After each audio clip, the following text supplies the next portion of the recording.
he finally dies. The Chinese man dies in the movie. In the movie, they said if you die, you go into limbo. Right. So now, moving on, after he kills her, everybody takes their fall. They wake up in the water. But they were still in the dream, remember? Yes. So they all wake up on the first level. Cobb never came out, and the Chinese man never came out. They all get out, and it was like, she's like, where's Cobb? He's going to be all right. Why didn't Cobb wake out? Nobody can figure out this ending. Why didn't Cobb wake up, and why did the Chinese guy die and went into limbo? He's still Lucifer. You still have to remember, I told you this before, Hemingdahl, in the show, I said, I think it was Hemingdahl or Loki, they fight at Ragnarok. They're the last gods that fight, remember? Yes. And Hemingdahl was the last one standing, meaning that everything comes through, you could say, the pineal, and then the pineal itself has to follow and shut the gateway. Lucifer, and this is in my book, Lucifer is the first one down, and Lucifer itself is the pineal. They talk about a stone in the book Polaria. They talk about the stone that fell from the crown. The stone itself is Lucifer. The pineal gland is Lucifer. The fallen Lucifer, the pineal gland becomes the root chakra.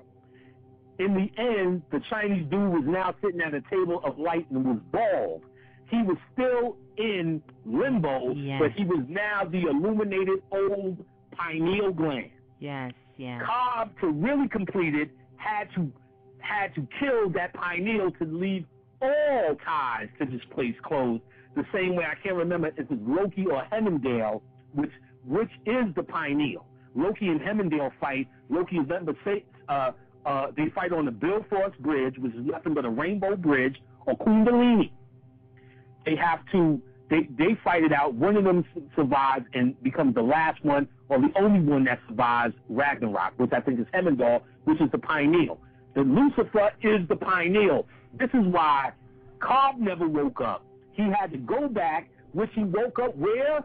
In the beginning of the movie, on the beach. Yes. He had to cross the abyss once again to find what's his name, and he had to remind him. He told him, he said, are you here to kill me? If you remember, in the bathroom when they were talking to Fisher, he was trying to get him to remember his dream. He was like, they had me in the van, the same way we remember our dreams now.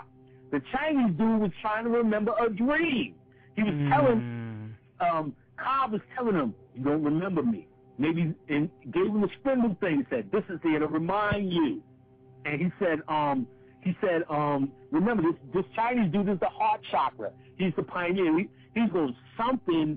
I remember a long time ago, somebody gave me this.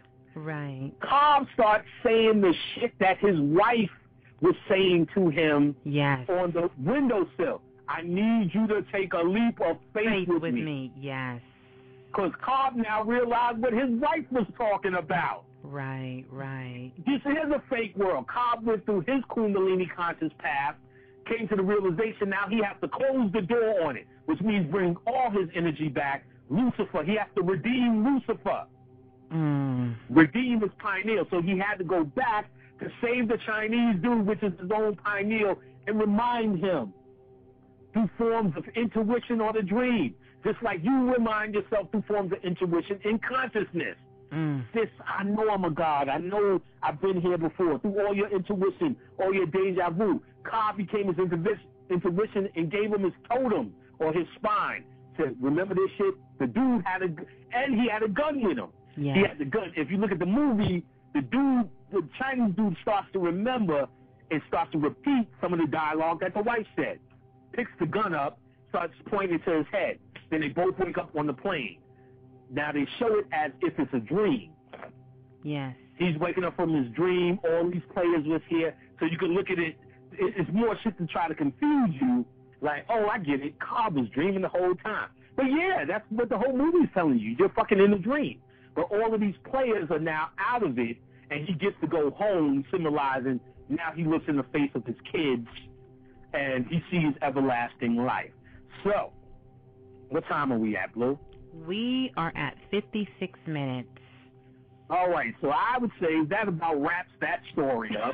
and I don't want to hear, well, you missed the spot. No, if I missed it, it didn't stick out. It don't matter. And if you figured it out, I don't need you to say, well, guess what else you missed. No, that means you were supposed to see it. And it's just a movie. I don't really give a fuck. I'm actually going through Inception.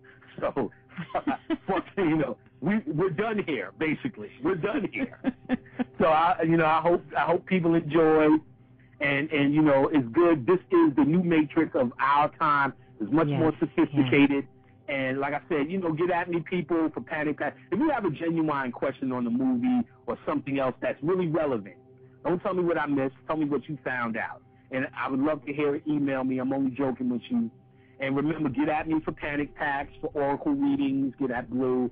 I have other products. I have the CDs that are coming soon. I just ordered a bunch of blanks. So the OWN CD, the rest of those things, herb packs, panicpack@hotmail.com.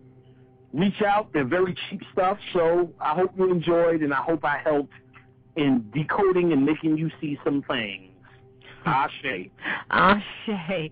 Thank you again, Brother Panic, everyone. Inception, decoding 3 levels of the dream.